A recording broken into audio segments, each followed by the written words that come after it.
প্রধানমন্ত্রীর ভারত সফরে যাবেন কিনা পর্যবেক্ষণ চলছে জানালেন পররাষ্ট্রমন্ত্রী। অধীর আগ্রহে অপেক্ষায় ভারত, বললেন দীনেশ ত্রিবেদী। আজ ঢাকা আসছেন মার্কিন বিশেষ দূত সার্জিও গোর।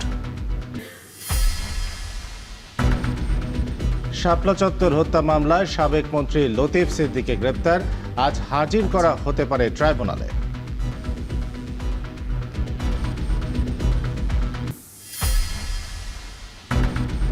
মিথ্যা প্রলোভনে বিদেশে নিয়ে বাধ্য করা হচ্ছে স্ক্যাম সেন্টারের কাজে। প্রতারিত হয়ে ফিরছে অনেক তরুণ। কঠোর নজরদারি প্রবাসী কল্যাণ মন্ত্রণালয়ের।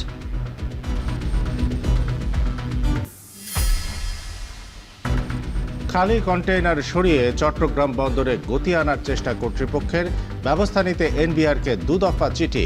অপব্যবহারের ঝুঁকি সহ রাজস্ব সুরক্ষা বিবেচনার তাগিদ ডিপো মালিকদের। 400 বছরের অনন্য ঢাকার গলিপথ, বিরানি আর বাকরখানের স্বাদ গন্ধই রাজধানী। ক্ষয়িষ্ণু মোঘল আর ব্রিটিশ আভিজাত্য সংরক্ষণ নিয়ে আক্ষেপ।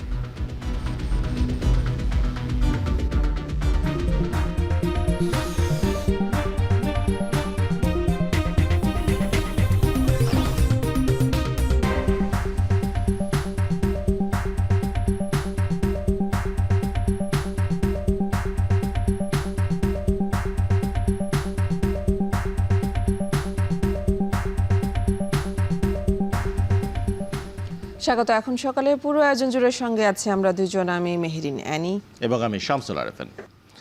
বাংলাদেশ ব্রিক্সের সদস্য না হলেও আসন্ন সম্মেলনে প্রধানমন্ত্রী তারেক রহমানকে আমন্ত্রণ জানিয়েছে ভারত সরকার। দেশটির হাইকমিশনার দীনেশ ত্রিবেদী জানান, আমন্ত্রণে সাড়া দেওয়ার ব্যাপারে অধীর আগ্রহে অপেক্ষা করছে দিল্লি। তিনি আরও বলেন, ঢাকা দিল্লি সব ইস্যুই সমাধানযোগ্য। পররাষ্ট্রমন্ত্রী ডক্টর খলিলুর রহমান জানিয়েছেন, প্রধানমন্ত্রীর ভারত সফরের ব্যাপারে এখনও সিদ্ধান্ত নেয়নি বাংলাদেশ। হোসেন জাহিদের প্রতিবেদন। দায়িত্ব পাওয়ার পর প্রথমবারের মতো বাংলাদেশের পররাষ্ট্রমন্ত্রী প্রতিমন্ত্রীর সাথে বৈঠক করতে আসেন Indian high commissioner Dinesh Trivedi. ঘণ্টা দুয়েক বৈঠকের পর মুখোমুখি গণমাধ্যমের সামনে হাই কমিশনার বলেন, ব্রিক্স সম্মেলন উপলক্ষে বাংলাদেশের প্রধানমন্ত্রী তারেক রহমান ইন্ডিয়া সফর নিয়ে অধীর আগ্রহে অপেক্ষা করছে তার দেশ। সফর হলে উচ্চ পর্যায়ের বেশ কিছু বৈঠকের মাধ্যমে দ্বিপাক্ষিক নানা অমীমাংসিত বিষয় আলোর মুখ দেখতে পারে এমন আশা প্রকাশ করেন high commissioner. Of course, from our side, I can tell you for sure that we are anxiously waiting for the Honorable Prime Minister of Bangladesh for a visit to India. And I'm sure in the near future it will happen. We are very hopeful. There is no problem which cannot be sorted out. With the mutual understanding, ultimately at the end of the day it is people. তবে প্রধানমন্ত্রী তারেক রহমান ভারত সরকারের সফরের আমন্ত্রণে এখনই সাড়া দেবেন কিনা তা এখনও যাচাই করছে বাংলাদেশ। পররাষ্ট্রমন্ত্রী ডক্টর খলিলুর রহমান বলেন, সার্বভৌম সমতা রেখে সম্পর্ক এগিয়ে নেয়ার ব্যাপারে ভারত বাংলাদেশের দ্বিমত নেই।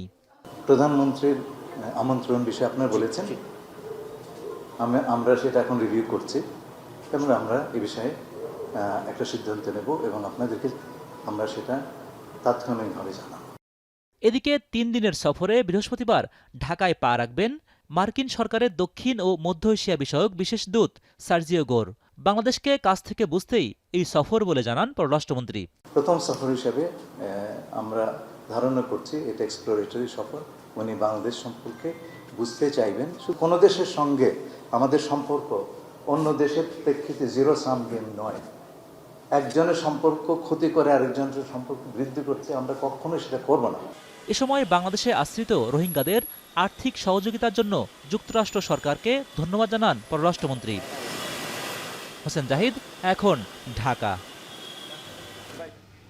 হবিগঞ্জে এনসিপি যুবদল ও ছাত্রদলের পাল্টাপাল্টি কর্মসূচিকে কেন্দ্র করে বুধবার ছিল চরম উত্তেজনা।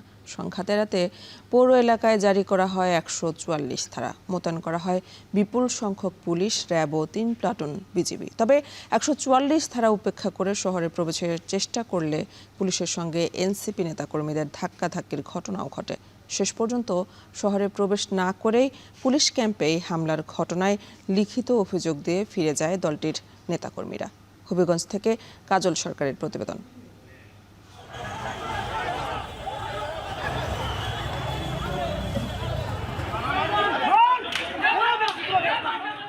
মঙ্গলবারের সংঘর্ষের পর এনসিপি, যুবদল ও ছাত্রদলের ঘোষিত পাল্টাপাল্টি কর্মসূচিকে কেন্দ্র করে বুধবার সকাল থেকেই তমতমে হয়ে ওঠে হবিগঞ্জ শহর। যে কোনো অপ্রীতিকর পরিস্থিতি এড়াতে সকাল 10টার পর পৌর এলাকায় 144 ধারা জারি করেন জেলা প্রশাসক। শহরের গুরুত্বপূর্ণ মোড়ে মোড়ে অবস্থান নেয় বিপুল সংখ্যক পুলিশ। নিরাপত্তা জোরদারে মোতায়েন করা হয় 3 প্লাটুন বিজিবিও। বুধবার বিকেলে 144 ধারা উপেক্ষা করে হবিগঞ্জে প্রবেশের চেষ্টা করেন এনসিপির কেন্দ্রীয় নেতারা। গাড়ি বহরে ছিলেন দলের আহ্বায়ক নাহিদ ইসলাম, সদস্য সচিব আক্তার হোসেন, মুখ্য সংগঠক সার্জিস আলম, হাসনাত আব্দুল্লাহ, সারোয়ার তুষার এবং জাতীয় নারী শক্তির সদস্য সচিব মাহমুদা মিতু সহ কেন্দ্রীয় নেতারা। তবে বাহুবল উপজেলার পুরাতন ঢাকা সিলেট মহাসড়কের রশিদপুর এলাকায় তাদের গাড়ি বহরের গতিরোধ করে পুলিশ। এ সময় পুলিশ ও নেতাকর্মীদের মধ্যে কথা কাটাকাটি এবং ধাক্কাধাক্কির ঘটনা ঘটে। দীর্ঘ 2 ঘন্টারও বেশি সময় আলোচনা ও উত্তেজনার পর বিক্ষোভ কর্মসূচি স্থগিত করে এনসিপি। পরে হামলার ঘটনায় মামলা দায়েরের জন্য 5 সদস্যের একটি প্রতিনিধি দলকে হবিগঞ্জ সদর থানায় যাওয়ার অনুমতি চায় দলটি। তবে নিরাপত্তার কারণ দেখিয়ে তাতেও সম্মতি দেয়নি পুলিশ। পরে উভয় পক্ষের সমঝোতায় সিদ্ধান্ত হয় পাশের কামাইছড়া পুলিশ ক্যাম্পে অভিযোগ নেওয়া হবে। এখানে বিএনপি, সরকার, এখানকার দলীয় এমপি সবাই মিলে প্রশাসনকে তাদের দলীয় এজেন্ডা বাস্তবায়ন করাচ্ছে এবং সর্বশেষ তারা এখানে চারপাশ দিয়ে ছাত্রদল, যুবদল, তারপর বিএনপির বিভিন্ন ধরনের আমরা ওই দিক থেকে স্লোগান শুনছি। আমাদেরকে অনেকে এখানে ভাইরা আছে এসে বলছেন যে সশস্ত্রভাবে তারা ওইখানে দাঁড়িয়ে আছে। সন্ধ্যার পর এনসিপির আহ্বায়ক নাহিদ ইসলামের নেতৃত্বে 5 সদস্যের প্রতিনিধি দল কামাইছড়া পুলিশ ক্যাম্পে উপস্থিত হয়। সেখানে মঙ্গলবারের হামলার ঘটনায় জেলা ছাত্রদল সভাপতি শাহ রাজীব আহমেদ রিঙ্গনকে প্রধান আসামি করে 11 জনের নাম উল্লেখ এবং অজ্ঞাত আরো প্রায় 100 জনকে আসামি করে লিখিত অভিযোগ দেন জেলা ছাত্র শক্তির আহ্বায়ক তন্ময় তাহের। মৌলভীবাজার থেকে রওনা দেওয়ার সময় আমাদের প্রথমে 400 পুলিশ দিয়ে তারা প্রতিহত করেছে। আমরা সেই ব্যারিকেড ভেঙেছি।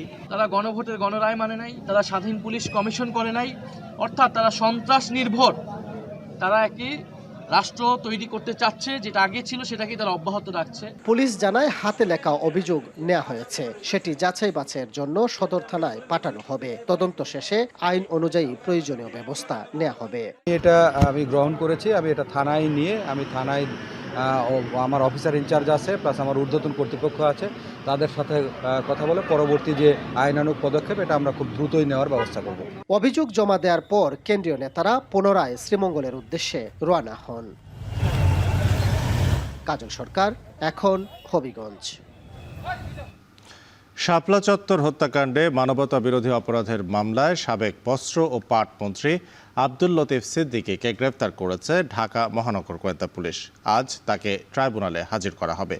বুধবার সন্ধ্যায় রাজধানীর গুলশানের নিজ বাসা থেকে তাকে গ্রেপ্তার করা হয়। এর আগে শাহবাগ থানায় দায়ের করা সন্ত্রাস বিরোধী আইনের একটি মামলায় আদালতে হাজিরা দেন তিনি। গেল সোমবার আন্তর্জাতিক অপরাধ ট্রাইব্যুনাল 2-এ শাপলা চত্বর হত্যাকাণ্ডে শেখ হাসিনা সহ 41 জনের বিরুদ্ধে আনুষ্ঠানিক অভিযোগ দাখিল করে প্রসিকিউশন। পলাতক আসামিদের গ্রেপ্তারে জারি করা হয় পরোয়ানা। ওই মামলার এজাহারে 10 নম্বর আসামি হিসেবে নাম রয়েছে আব্দুল লতিফ সিদ্দিকীর।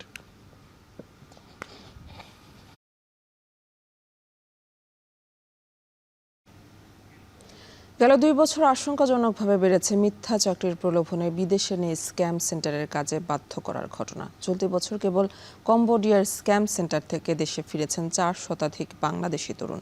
ফিরে আসা ব্যক্তিদের নিয়ে দেশেও স্ক্যাম সেন্টার গড়ে তোলা হচ্ছে বলে আশঙ্কা আইন শৃঙ্খলা বাহিনীর, যার ফলাফল হতে পারে অত্যন্ত ভয়াবহ। যদিও প্রবাসী কল্যাণ মন্ত্রী ও সরকারি সংস্থাগুলো বলছে ফিরে আসা ব্যক্তিরা রয়েছে কঠোর নজরদারিতে। কামরুল হাসান জনির প্রতিবেদনে বিস্তারিত।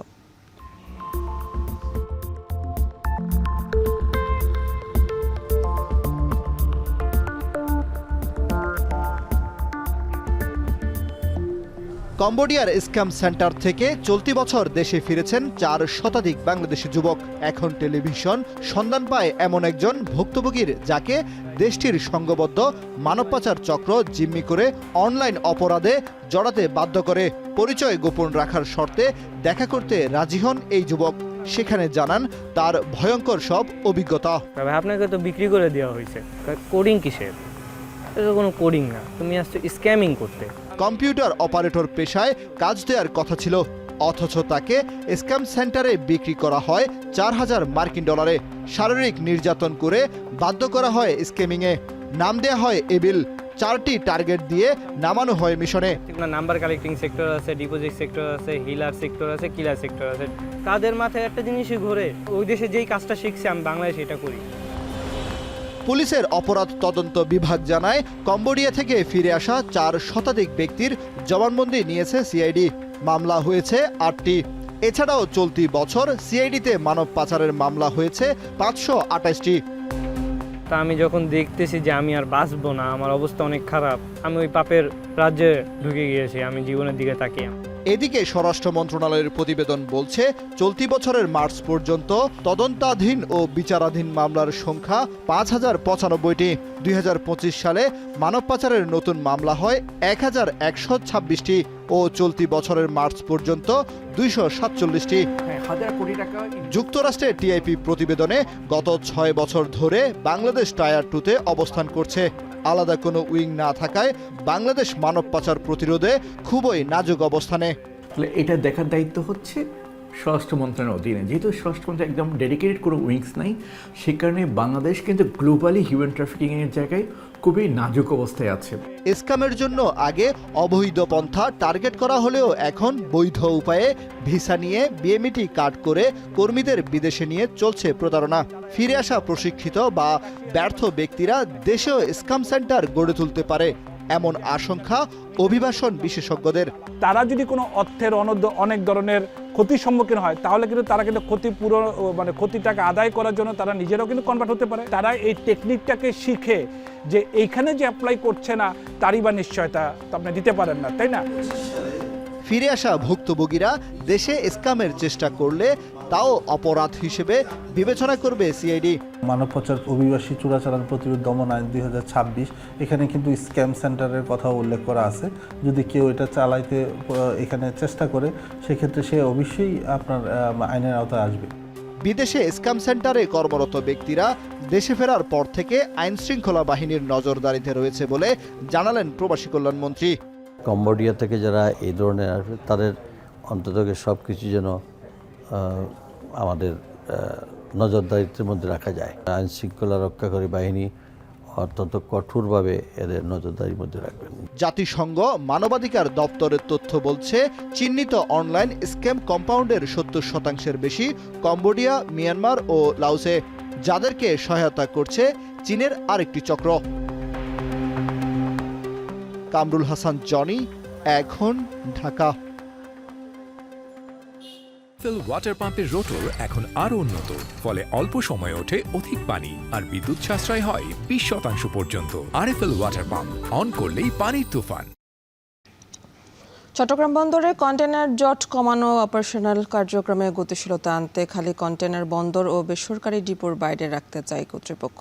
এ বিষয়ে প্রয়োজনীয় ব্যবস্থা নেওয়ার অনুরোধ করে এনবিআরকে এই 2 দফা চিঠি দিয়েছে বন্দর কর্তৃপক্ষ। ফোর্স শিপমেন্ট রুখতে খালি কন্টেইনার বন্দরের বাইরে নিতে চায় শিপিং এজেন্টরা। যদিও ডিপো মালিকদের সংগঠন বিগডা বলছে, খালি কন্টেইনার অন্য কাজে অপব্যবহারের ঝুঁকি ও রাজস্ব সুরক্ষার বিষয়টি বিবেচনায় নিয়ে সিদ্ধান্ত নেওয়া উচিত।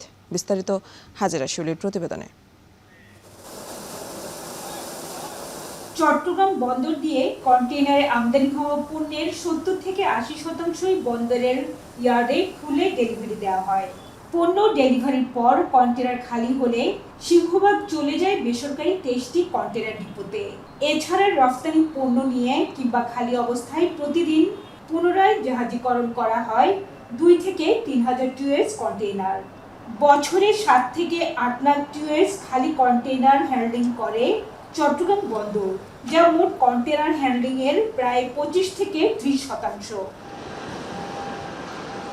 যদিও আমদানি বেশি, খালি কন্টেইনার নিতে ডিপোগুলোর দেরি কিংবা জাহাজীকরণ কম হলে অনেক সময় বন্দরের ইয়ার্ডে অতিরিক্ত খালি কন্টেইনার জমে যায়। এছাড়া প্রাকৃতিক দুর্যোগ, ধর্মঘট কিংবা কোনো কারণে পণ্য ডেলিভারি কম হলে বন্দরে কন্টেইনার জট হয়। এতে বন্দরের স্বাভাবিক কার্যক্রম বাধাগ্রস্ত হয়। খালি কন্টেইনার বেশি জমলে চাপে পড়ে বেসরকারি ডিপোগুলো। গড়ে প্রতিদিন 55 থেকে 60 হাজার টিউএস খালি কন্টেইনার থাকে বেসরকারি ডিপোতে। এনবিআর এর বিধিবিধান অনুযায়ী বন্ডেড এরিয়া হিসেবে শুধু বন্দর ও ডিপোগুলো আমদানি ও রফতানি পণ্যবাহী কন্টেইনার ও খালি কন্টেইনার সংরক্ষণ করতে পারে।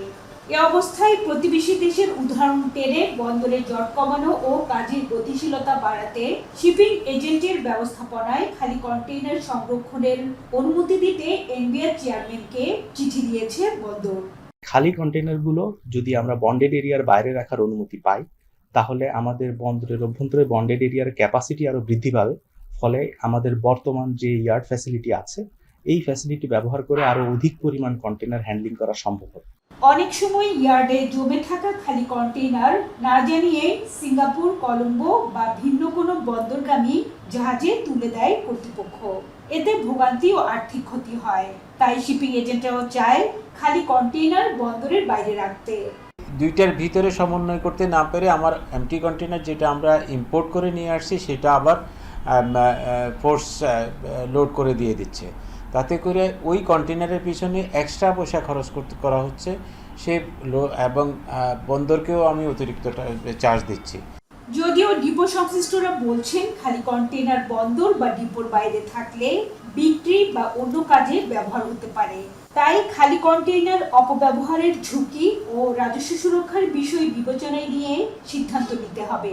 এক্ষেত্রে আইসিডি স্থাপনের বিদ্যমান নীতিমালার শর্ত শিথিল করে শুধু খালি কন্টেইনারের জন্য পৃথক ডিপো করতে চায় তারা। সার্বিক বিবেচনায় কাস্টম হাউস খালি কন্টেইনারগুলোকে বন্ডেড আইটেম হিসেবে বিবেচনা করে বন্ডেড জায়গাগুলোতে এটা সংরক্ষণের অনুমতি দিয়েছে। এখন নন বন্ডেড করে দিলে অপারেশনাল সুবিধা হবে, এটাও সত্যি কথা। ডিপোগুলোর উপরেও কিছুটা চাপ কমে যাবে। পণ্য বোঝাই কন্টেইনারের পাশাপাশি বছরে প্রায় 12 থেকে 13 লাখ টিওএস খালি কন্টেইনার হ্যান্ডলিং করে 23টি বেসরকারি ডিপো, যা ডিপোগুলোর আয়ের বড় উৎস। এক্ষেত্রে বন্দরের চিঠি পাওয়ার কথা স্বীকার করে কাস্টমস কর্মকর্তারা জানান এনবিআর এ বিষয়ে সিদ্ধান্ত নেবে। হাজারের শিউলি, এখন চট্টগ্রাম। অগ্নিকাণ্ডের ভয়াবহ ঝুঁকিতে খুলনার অধিকাংশ মার্কেট। একসাথে হাজারো বৈদ্যুতিক লাইনের কারণে সহজেই আগুন লাগতে পারে যে কোনো স্থানে। সরু গলির কারণে ঢুকতে পারবে না ফায়ার সার্ভিসের গাড়ি বা অ্যাম্বুলেন্সও। একই অবস্থা নগরীর বিভিন্ন অলিগলির বাসাবাড়িতে। বেশিরভাগ স্থানেই নেই অগ্নি নির্বাপনের ব্যবস্থাও। সতর্ক অবস্থানে থাকার পরামর্শ সংশ্লিষ্টদের। আবুল বাশারের ছবিতে রামিম চৌধুরীর প্রতিবেদন। খুলনা নগরীতে একের পর এক ঘটছে অগ্নিকাণ্ডের ঘটনা। সরুপথে গাদাগাদি দোকান, অগোছালো বৈদ্যুতিক তার, অপরিকল্পিত আবাসন ব্যবস্থা সবকিছুই বাড়িয়ে দিচ্ছে অগ্নিকাণ্ডের ঝুঁকি। নগরীর বড়বাজারের আশপাশে বেশ কিছু আবাসিক এলাকা। কোনো নিয়মকানুন ছাড়াই তৈরি করা হয়েছে এই আবাসন। আবাসিক এলাকাগুলোর রাস্তা এতটাই সরু যে একটি রিকশাও ঠিকমতো বের হতে পারে না। শহরের বেশ কিছু এলাকায় অগোছালো অবস্থায় রয়েছে হাজারো বৈদ্যুতিক তার। এসব এলাকায় অগ্নিকাণ্ডের ঘটনা ঘটলে ফায়ার সার্ভিসের কর্মীরা পৌঁছানোর আগেই ঘটে যাবে বড় ধরনের দুর্ঘটনা।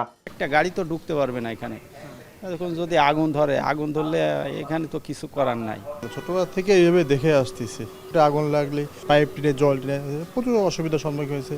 অঘটন ঘটে যাওয়ার পরে দেখা যাচ্ছে অনেক সময় পরে এটা সমস্যার সমাধান হয়, তখন কিন্তু অনেক বড় একটা অঘটন ঘটে যায়। বাণিজ্যিক এলাকা বড়বাজারের একটি মার্কেটের বৈদ্যুতিক খুঁটিগুলোর মাথায় হাজারো বৈদ্যুতিক লাইন। মার্কেটের সরু গলির দুই পাশে শত শত দোকান। Barabazar, railway market, Heraj market, Tulapatti, Nannu super market, Suhrawardy বিপণী বিতান সহ বেশিরভাগ মার্কেটগুলো অগ্নিকাণ্ড ঝুঁকিতে। বেশিরভাগ মার্কেটেই নেই অগ্নি নির্বাপন ব্যবস্থা।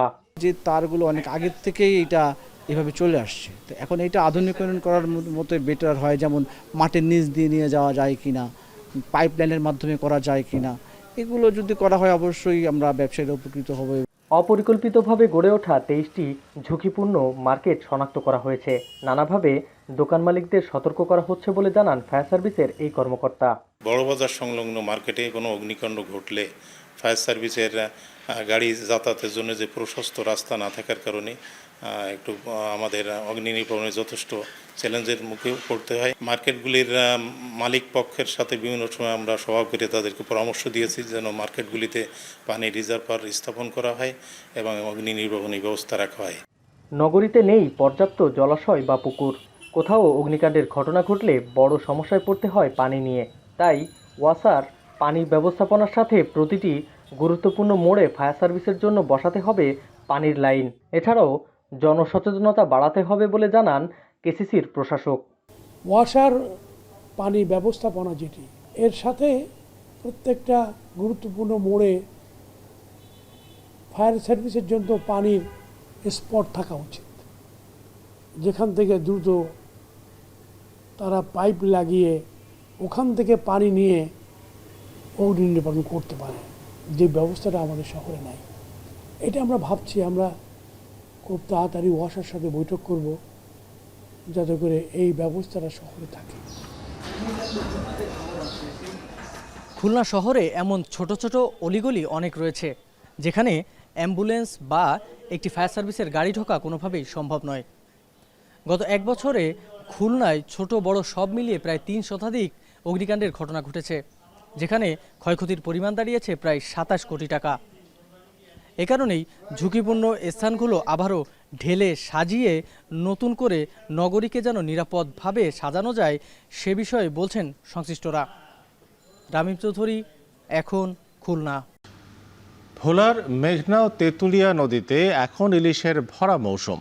তবে বৈরী আবহাওয়া ও ঘন ঘন নিম্নচাপের কারণে গভীর সাগরে যেতে পারছেন না জেলেরা।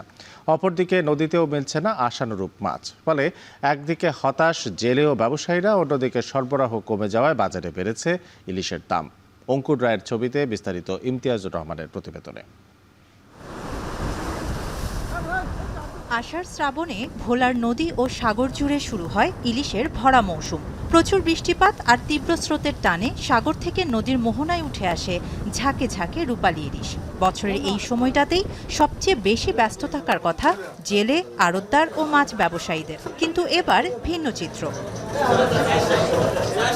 মৌসুমের শুরু থেকেই ঘন ঘন নিম্নচাপের প্রভাবে উত্তাল সাগর। বৈরী আবহাওয়ায় গভীর সাগরে মাছ ধরতে যেতে পারছেন না জেলেরা। ঘাটে অলস পড়ে আছে শত শত ট্রলার। অন্যদিকে ভোলার মেঘনা ও তেঁতুলিয়া নদীতেও মিলছে না কাঙ্ক্ষিত ইলিশ। ট্রলারের জ্বালানি খরচ, মাঝি মাল্লার মজুরি আর ধার দেনা পরিশোধ করতে হিমশিম খাচ্ছেন তারা। অনেক টাকা খরচ দিন করে তেল বাকি থেকে নিয়ে যাই, ঠিক আছে, খরচা হিসেবে আমাকে খুশি না। নদীতে মাছ নেই, এখন শহরের থেকে শহরের জলতে মাছ উড়মিন উঠাইতেছে না, এই জন্য মনে করেন আমরা মাছ পাইতে আসি না। 40,000 টাকা বাজার লেগে গেছি, 4 দিন সাগরে ছিলাম, মানে 7,000 টাকা মাছ বেশি। সরবরাহ কমে যাওয়ায় বাজারেও বেড়েছে ইলিশের দাম। এতে বিপাকে পড়েছেন সাধারণ ক্রেতারাও। ব্যবসায়ীরা বলছেন মাছ কম থাকায় চাহিদার তুলনায় সরবরাহ অনেক কম। এই গাড়ির থেকে 15-20 টাকা গাড়ি যাইতো দৈনিক, আর এখন 2-3টা প্রতিদিনে 10 হইতে 20 লাখ টাকার মাছ হইতো, সেই জায়গায় আমাদের সারাদিনে 1 লাখ টাকার মাছ হয় না। এই জন্য আমরা খুব হতাশার ভিতরে আছি। মৎস্য বিভাগের মতে জলবায়ু পরিবর্তনের প্রভাব, নদী দূষণ এবং মেঘনা তেঁতুলিয়া নদীর প্রায় 190 কিলোমিটার অভয়াশ্রম এলাকায় অসংখ্য ডুবোচর জেগে ওঠায় ইলিশের স্বাভাবিক বিচরণ পথে পরিবর্তন এসেছে। ফলে আগের মতো নদীতে ইলিশ প্রবেশ করছে না। জলবায়ু পরিবর্তনের কারণে সারা ওয়ার্ল্ডে একটা এটার প্রভাব পড়ছে, অন্যান্য মাছের ক্ষেত্রেও পড়ছে, ইলিশের ক্ষেত্রেও পড়ছে এটা। কিন্তু ইলিশটা সম্পূর্ণ প্রাকৃতিক নদী সমুদ্র কেন্দ্রিক মাছ, এখানে আমাদের নিয়ন্ত্রণটা ওইভাবে থাকে না, ম্যানেজমেন্টটা ওইভাবে করা যায় না। দেশের প্রায় 34% ইলিশের চাহিদা পূরণ হয় ভোলা থেকে। চলতি মৌসুমে জেলায় 1,85,000 মেট্রিক টন ইলিশ আহরণের লক্ষ্যমাত্রা নির্ধারণ করেছে মৎস্য বিভাগ। জেলে ও ব্যবসায়ীদের আশা, আবহাওয়া স্বাভাবিক হলে এবং নদীতে মাছের বিচরণ বাড়লে আবার প্রাণ ফিরে পাবে ভোলার মাছঘাটগুলো। ভোলা এখন। পটুয়াখালীর বাজারে সবজির দাম বেড়েছে, সবচেয়ে বাড়তি কাঁচা মরিচের দাম। এদিকে ফেনীতে নদী ও সাগরে মিলছে না কাঙ্ক্ষিত মাছ। রুই, কাতল, তেলাপিয়া ও পাঙ্গাস সহ চাষের মাছের সরবরাহ কম। ফলে সপ্তাহ ব্যবধানে সব ধরনের মাছের দাম বেড়েছে। আর এ বিষয়ে আরও জানাতে পটুয়াখালী থেকে যুক্ত আছেন সহকর্মী জসিম পারভেজ, আর ফেনী শহরের খাজুরিয়ার মাছের আড়ত থেকে যুক্ত আছেন সহকর্মী সোলাইমান ডালিম। শুরুতে চলে যাচ্ছে পটুয়াখালীতে জসিমের কাছে। জসিম, সরবরাহ কমে যাওয়ার কারণ কি আর বিক্রেতারা কি বলছেন জানাবেন।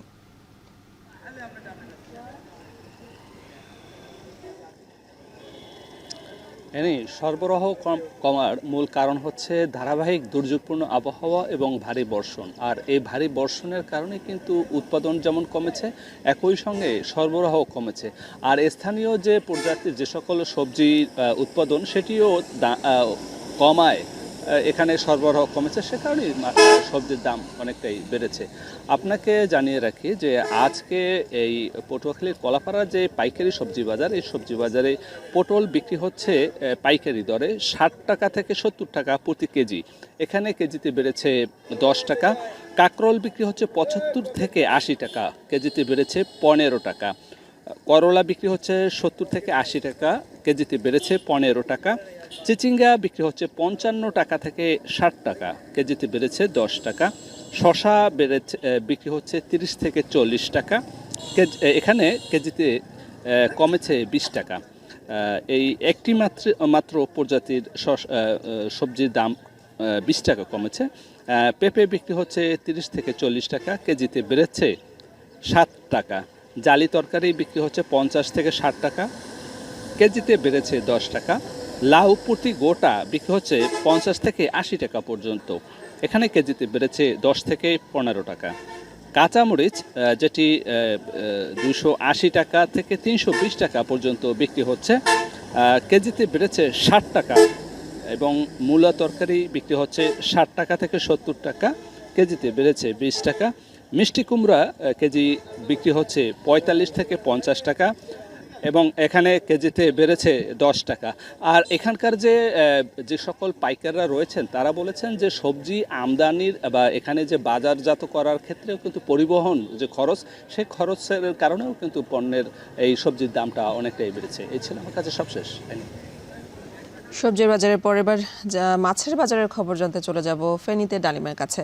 ডালিম মাছ বাজারের দরদাম সম্পর্কে জানাবেন।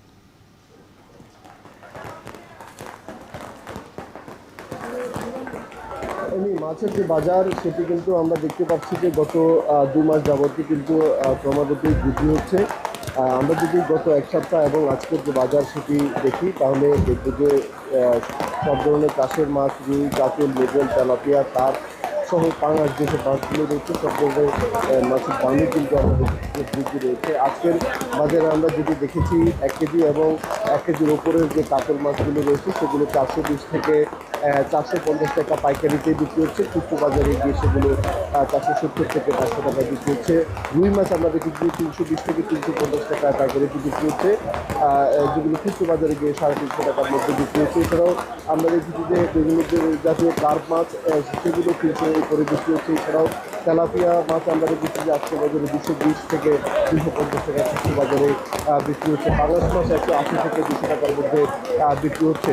অর্থাৎ সব ধরনের মাছে আমরা দেখেছি যে আগে যে দাম ছিল সেই দাম থেকে কিন্তু সব ধরনের মাছের যে পার্থক্য সেটি 20 থেকে 30 টাকা রয়েছে। অপরদিকে সাগরের যেসব মাছ রয়েছে বাইলা, পোমা, নারকেলি, রূপচাঁদা, অন্যান্য যেসব মাছ সেসব মাছের যে উপস্থিতি বাজারে একেবারেই কম। আমরা যেটি দেখেছি যে 320 থেকে 350 টাকার মধ্যে নারকেলি মাছ যেগুলো একটু বড় সাইজ সেগুলো বিক্রি হচ্ছে খুচরো বাজারে।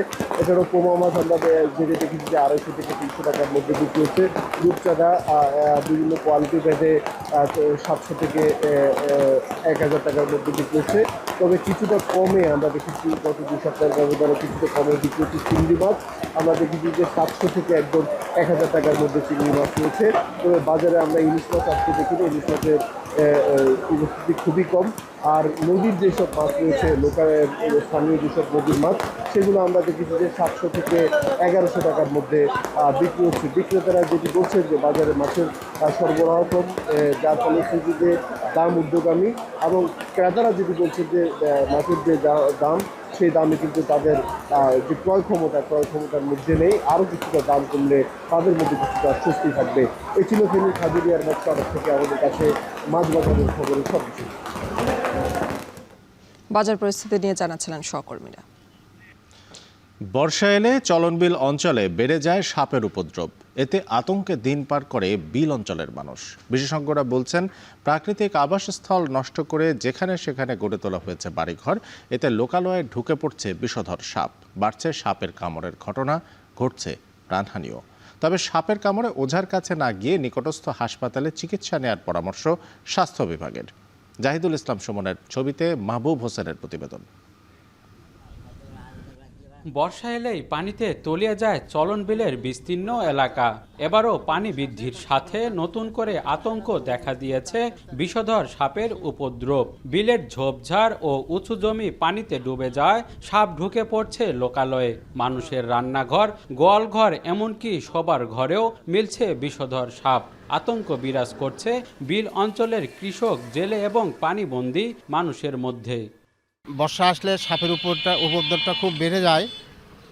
বিশেষত মাঠে যেসব সাপ থাকে সেই সব সাপ বাসস্থান থেকে উঠে আসে। সব বড় বড় সাপ, গোমা সাপ, দারাজ সাপ, আপনার মাইশে আলাদ। বিশেষজ্ঞরা বলছেন চলন বিল অঞ্চলে অবাধে গড়ে তোলা হচ্ছে বসতবাড়ি। এছাড়া ঝোপঝাড় কেটে তৈরি করা হচ্ছে পুকুরসহ নানা স্থাপনা।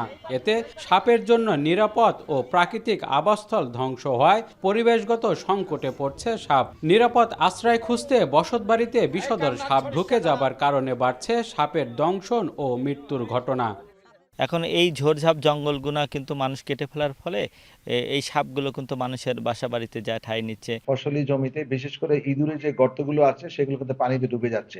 এই সাপগুলো তখন গর্ত থেকে বের হয়ে আমাদের বাড়িঘরের আশেপাশে জঙ্গল এবং বাড়িঘরে বিভিন্ন লাকড়ির গুদাম, পোল্ট্রি খামার কিন্তু আমাদের এই সাপগুলো চলে আসতেছে। জেলা সদর হাসপাতালের তথ্য বলছে, গত বছর সাপের দংশনে জেলার সরকারি হাসপাতালগুলোতে চিকিৎসা নিয়েছেন 513 জন। এর মধ্যে বিষধর সাপের দংশন ছিল 27 জনের। গত 2 মাসে সাপের দংশনে অন্তত 10 জন আহত ও 2 জন নিহত হয়েছেন। সতর্ক থাকার পাশাপাশি সাপের দংশনের শিকার হলে দ্রুত নিকটস্থ হাসপাতালে নেওয়ার পরামর্শ বিশেষজ্ঞ চিকিৎসকদের। যে কোনো সাপে কাটা রোগীকে দয়া করে সময় ক্ষেপণ না করে আপনার সরকারি হসপিটালে আসবেন এবং আমরা সেই অনুযায়ী ব্যবস্থা নেব। শুরুতেই যদি আমি ধরতে পারি এবং ওষুধটা যদি প্রয়োগ করতে পারি, সেক্ষেত্রে দেখা যাচ্ছে যে রোগীর সার্ভাইভাল রেটটা অনেক বেশি। আসলে 10 বছর আমি দেখিনি।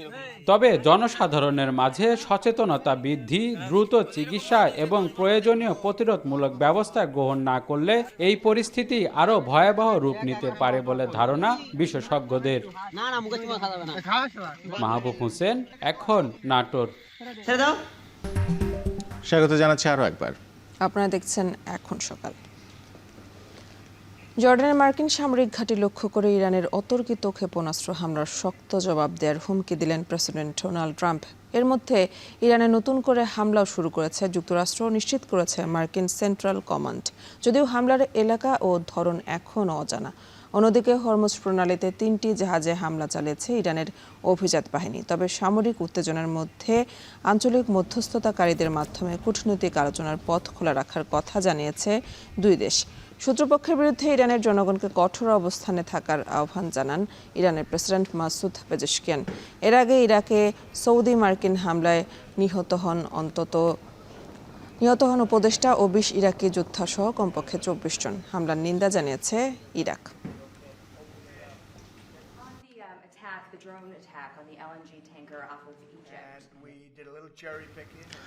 গাজার পর পশ্চিম তীর ধ্বংসে অধিকৃত ফিলিস্তিনি ভূখণ্ডটিতে হামলার মাত্রা বাড়িয়েছে ইসরায়েল।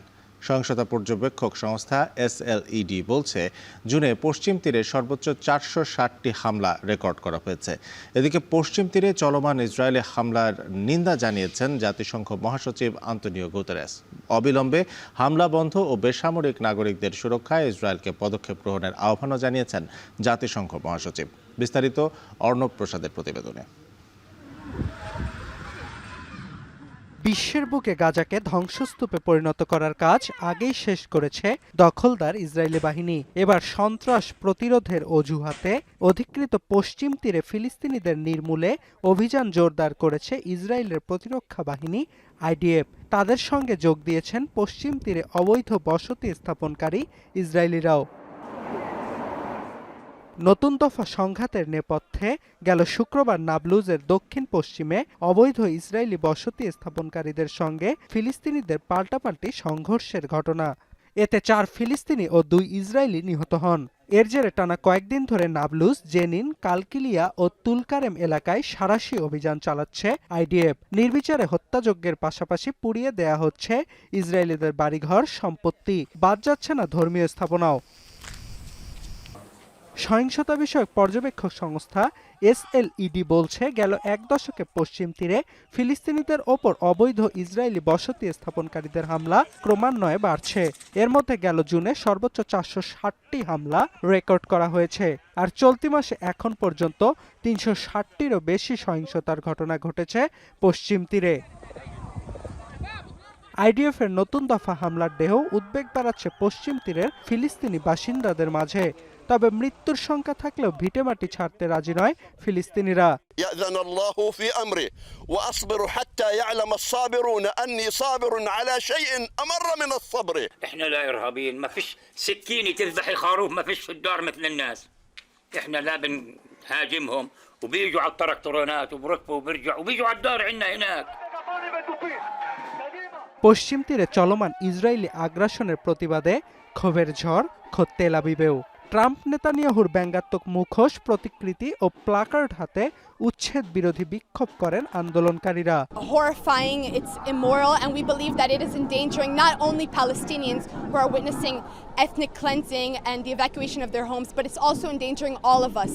এদিকে পশ্চিম তীরে চলমান ইসরায়েলি আগ্রাসনের নিন্দা জানিয়েছেন জাতিসংঘের মহাসচিব আন্তোনিও গুতেরেস। অবিলম্বে হামলা বন্ধ ও বেসামরিক নাগরিকদের সুরক্ষায় ইসরায়েলকে পদক্ষেপ গ্রহণের আহ্বান জানিয়েছেন গুতেরেস।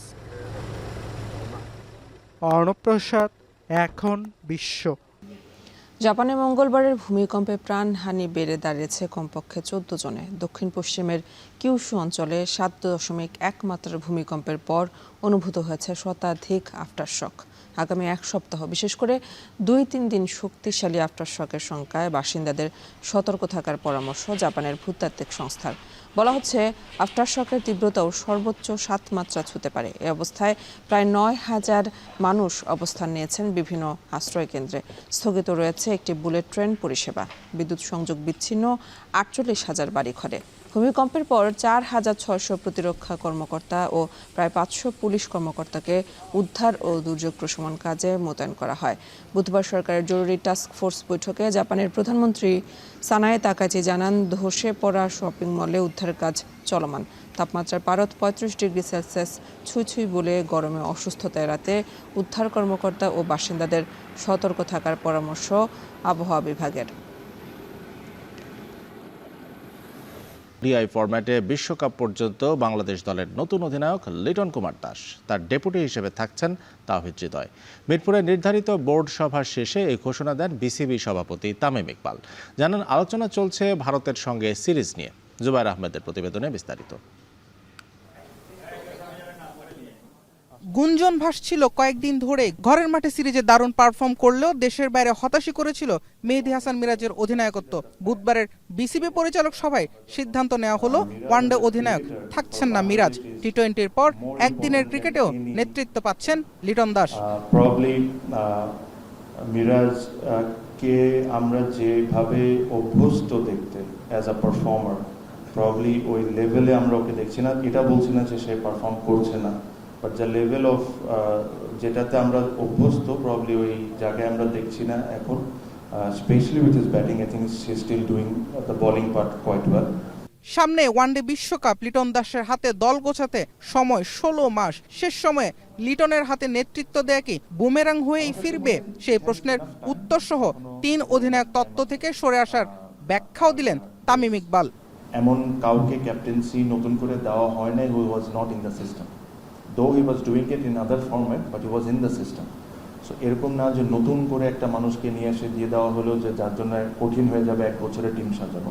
তবে অধিনায়কত্ব পেলেও ইনজুরির অস্বস্তি নিয়ে জিম্বাবুয়ে সফরের বিমান ধরায় প্রশ্নের মুখে পড়তে হচ্ছে লিটন দাসকে। একই কারণে শোকজ নোটিশ পেয়েছেন শেখ মেহেদিও। লিটন দাস আর শেখ মেহেদি তাদেরকে শোকজ নোটিশ দিয়ে তাদেরকে প্রশ্ন করা হয়েছে। সিলেক্টর, মেডিকেল ডিপার্টমেন্ট সাথে এদেরকেও করা হয়েছে। দে আর অলসো আনসারেবল যে কেন লিটন দাস জিম্বাবুয়ে গেল if he was not fit enough. Press কনফারেন্সে ভারতের বিপক্ষে সিরিজ নিয়ে আলোচনা চলছে বলেও জানালেন বিসিবি সভাপতি। আমি আলোচনা করছি বিসিসি এর সাথে, বিসিবি মেইলসের এক্সচেঞ্জ হচ্ছে। আমরা চেষ্টা করছি যে সব দিক থেকে, আমি আশা করি তারা আসবেন। এদিকে সাদা বলের ক্রিকেটে নতুন নেতৃত্ব পেলেও লাল বলের ক্রিকেটে নাজমুল হোসেন শান্তর ওপরে আস্থা ক্রিকেট বোর্ডের। জুবায়ের আহমেদ, এখন, ঢাকা।